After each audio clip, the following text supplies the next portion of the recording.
नमस्कार मित्रांनो, आज आपण समाजशास्त्राचा अर्थ आणि व्याख्या या ठिकाणी बघणार आहोत। समाजकार्याच्या BA, BSW first semester, second semester, third semester आणि MSW फर्स्ट सेमिस्टर मध्ये समाजशास्त्र हा विषय आहे। त्याचबरोबर BA first year, first semester या ठिकाणी सुद्धा समाजशास्त्र हा ज्या विद्यार्थ्यांनी सब्जेक्ट घेतलेला आहे, विषय घेतलेला आहे, त्याला समाजशास्त्राचा अर्थ आणि व्याख्या माहित असणे अनिवार्य आहे।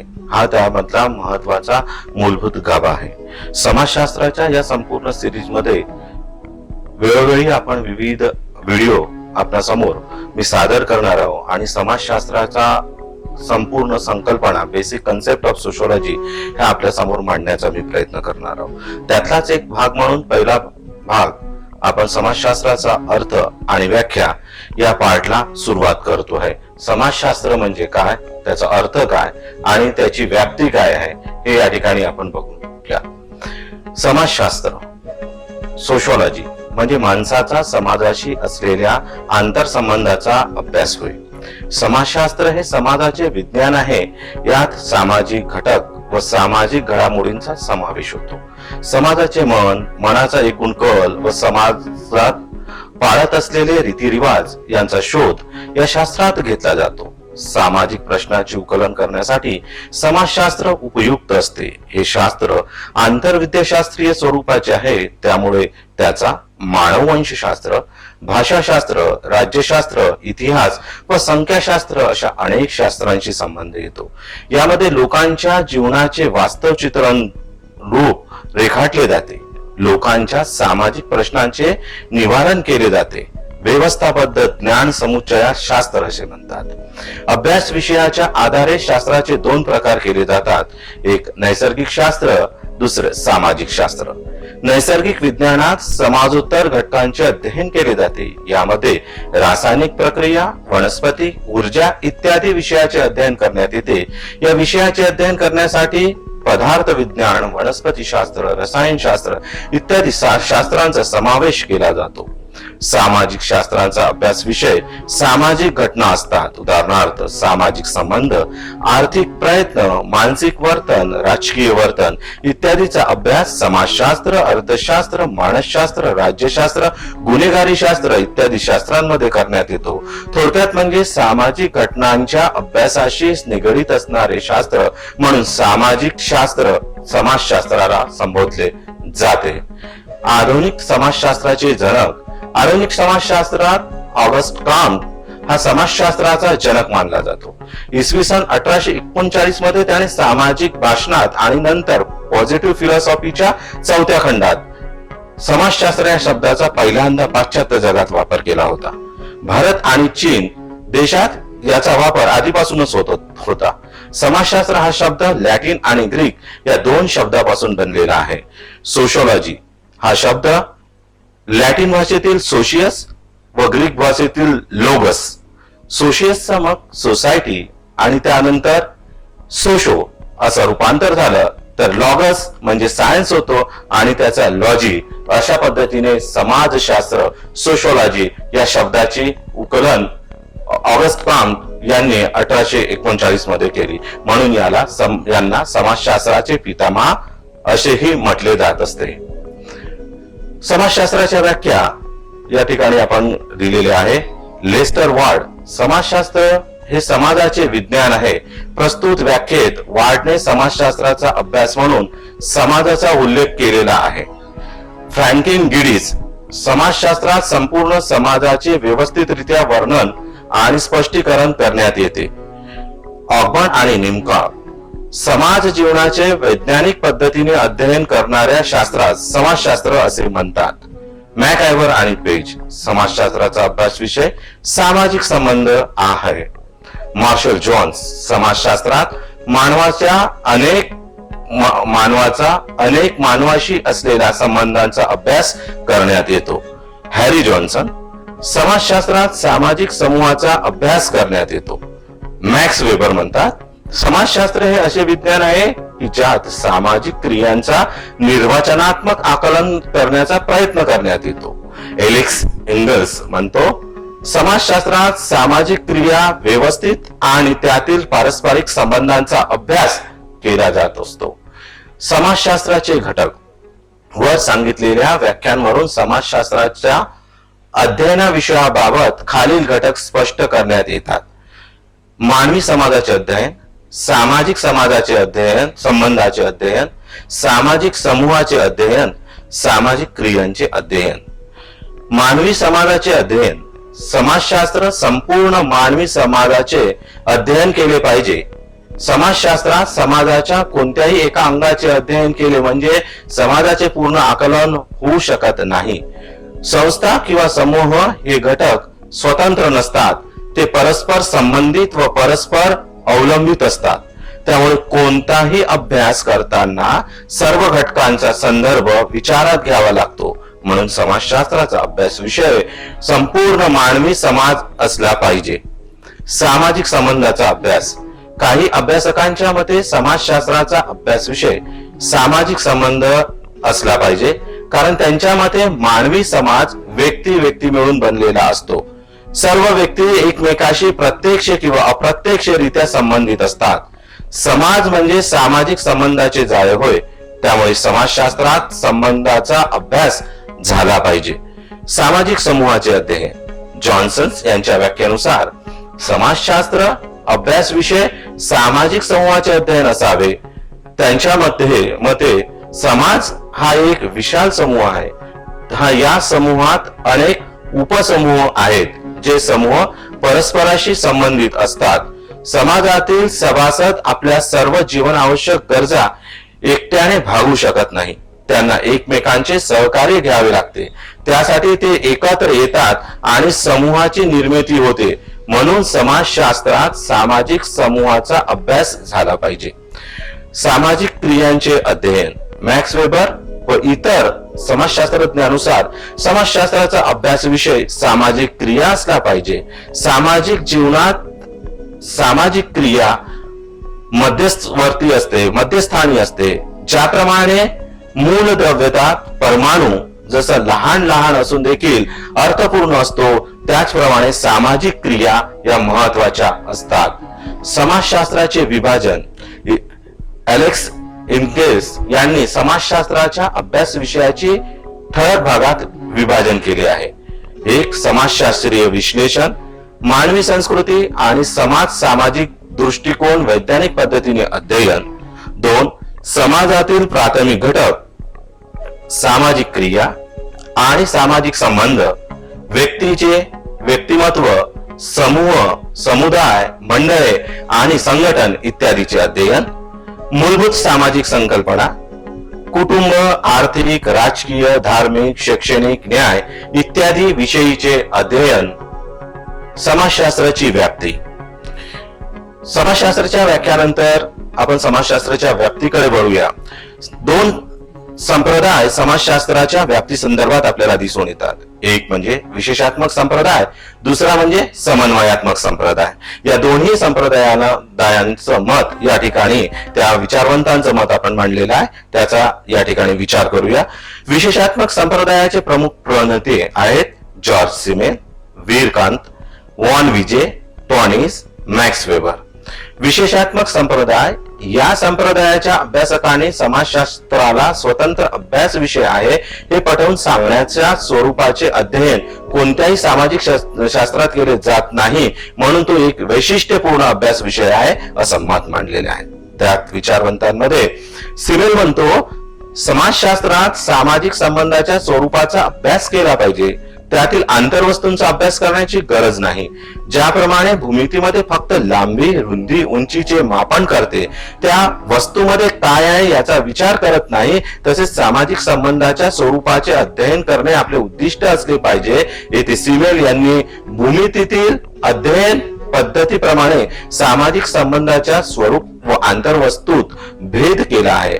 आंतरवस्तूच्या स्वरूपावर परिणाम होत नाही. त्याच्या मते समाजातील संबंधाचे सहकार्य, स्पर्धा, संघर्ष, प्रभुत्व, अधीनता इत्यादी अभ्यासणे आवश्यक आहे. परंतु ते कोणत्या क्षेत्रात निर्देशनास येतात ते पाहणे आवश्यक नाही. या प्रक्रिया आर्थिक, दृष्टी, धार्मिक, राजकीय इत्यादी क्षेत्रात दिसून येतील. परंतु त्याला महत्व न देता फक्त स्वरूपावर लक्ष केंद्रित करावे. या पद्धतीने मानवी समाजाचे अध्ययन होऊ शकते. वीरकांत म्हणतो, या अभ्यासकाने देखील स्वरूपात्मक विचारसरणीचा पुरस्कार केला आहे.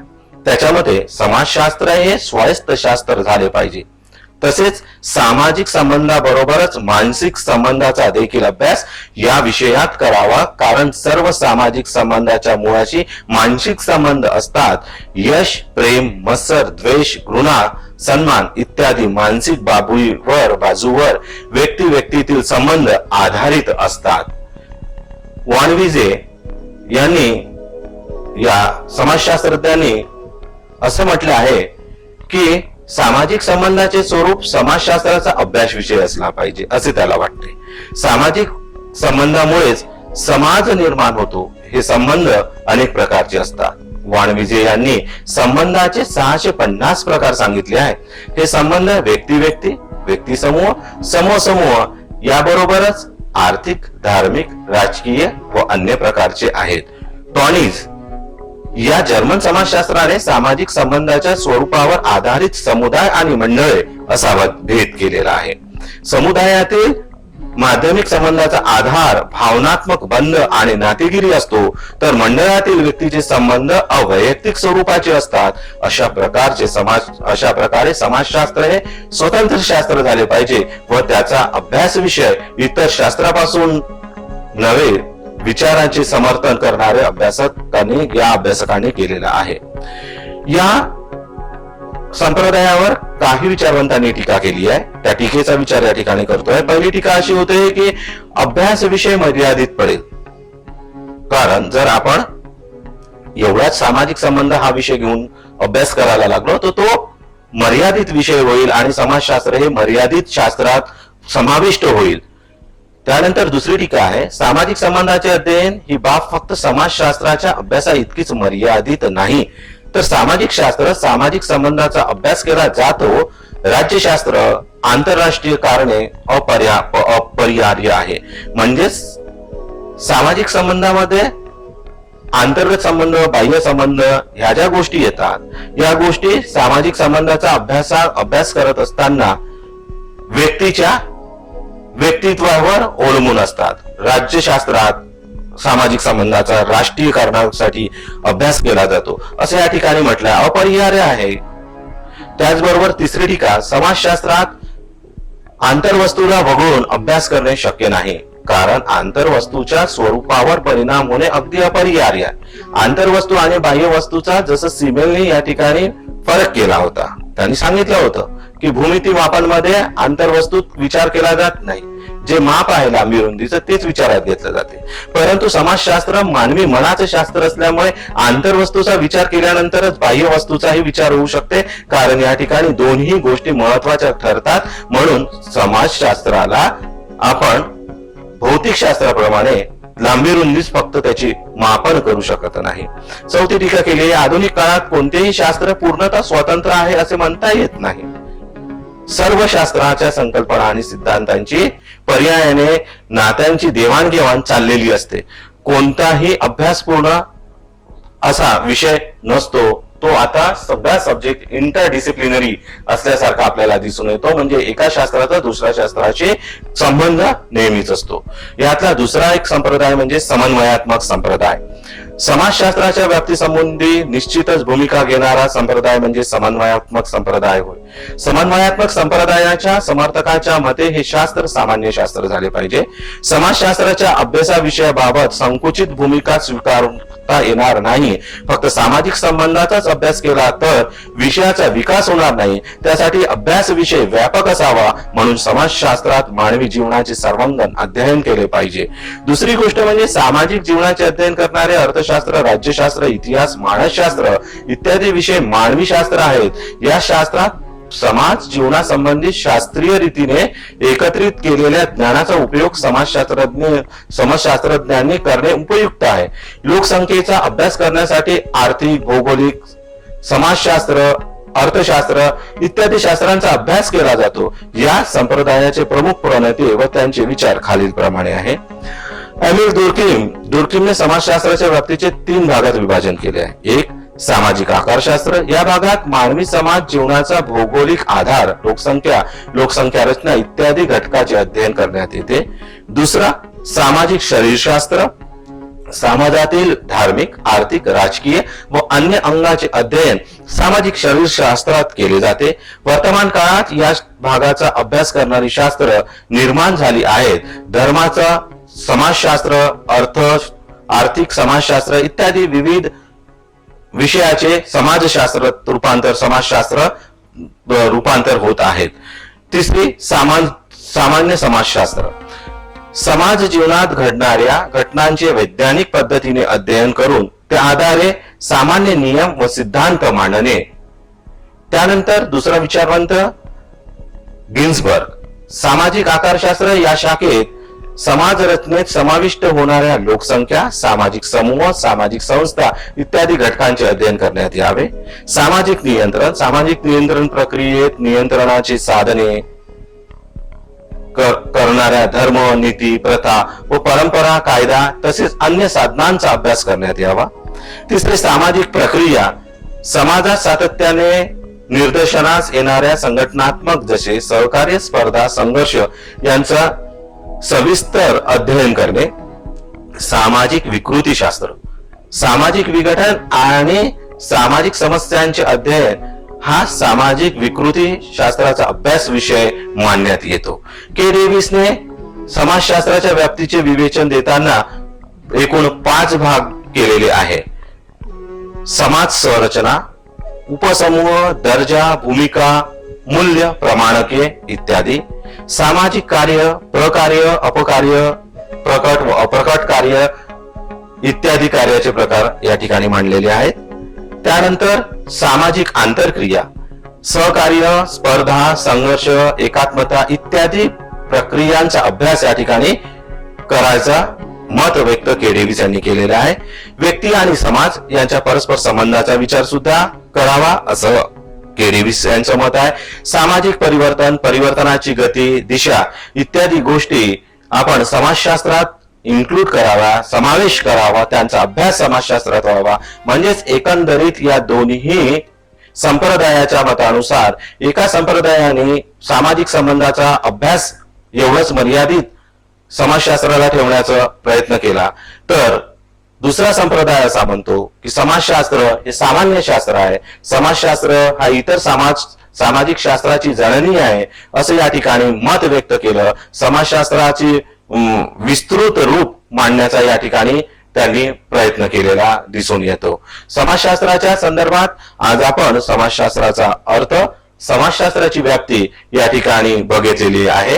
यानंतर आपण समाजशास्त्रातील ज्या मूलभूत संकल्पना आहे त्या सुद्धा बघूया. धन्यवाद.